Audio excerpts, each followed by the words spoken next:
So yeah, integration is really the main piece. As we said, it starts with preparation and then knowing how to flow through the experience and really being awake in your experience so you can take mental note of how you're feeling, what's coming up for you, what you're seeing, because in the integration phase, it's going to start with like a deep reflection and contemplation and processing about that experience. A lot of people will come out and say, I can't remember the experience, you know, I don't know what happened.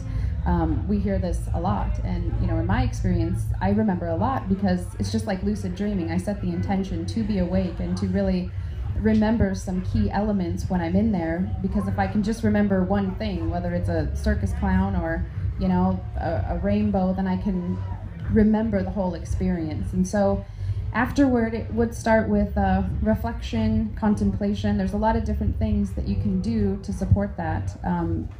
Integration or reflection on your own is really important. So through journaling, any kind of expressive arts, whether it's music or art therapy, any kind of physical therapeutic things too, just like massage and breath work and meditation and energy work and acupuncture, maybe not in that first day, but in the first few days, just to stay in that space so you continue to be with yourself. I think different medicines are a little bit different.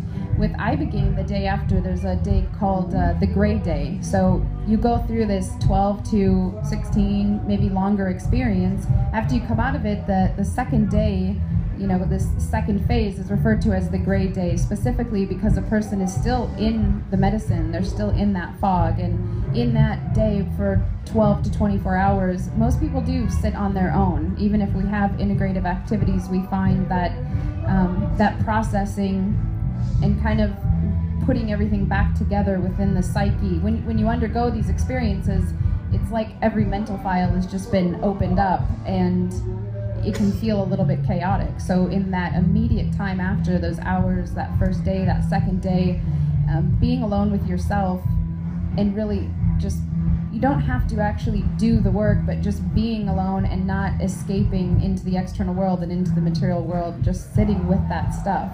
As you move through that reflective, processing, contemplative stage, you can write things down, you can draw, you can paint pictures, or you can just keep it in your head. Everybody does it differently.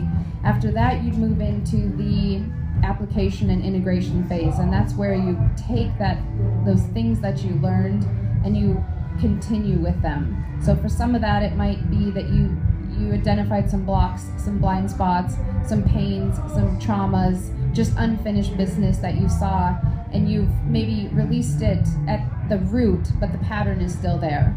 So for that, you would continue to release that energy. That might be in the form of thoughts. You know, for instance, with us working with addiction, the root of the craving might be gone, but the mental pattern or the lifestyle pattern is still there. So part of that is continuing to release that each day. And if you see a spark of it come up mentally or emotionally, it's having the consciousness and the tools to release that.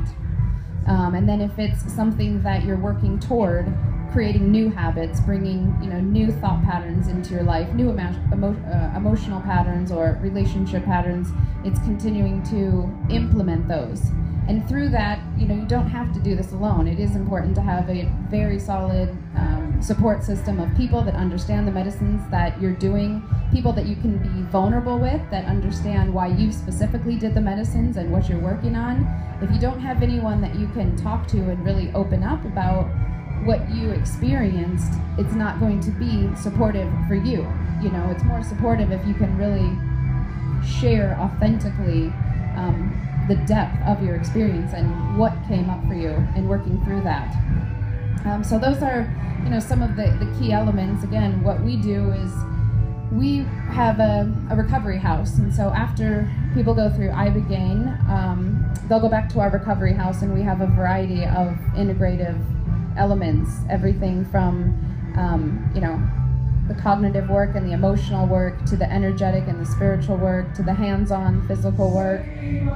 The biggest thing that I can say is not running right back to your comfort zones and to the external stimulus that you were using right before you went into the experience. I think sometimes you go into such a raw experience when you're in the medicines that there's a part of your ego or something that just says, oh, I just can't wait to get home in my bed and turn on a movie and, you know, eat donuts. And I do see this actually happen.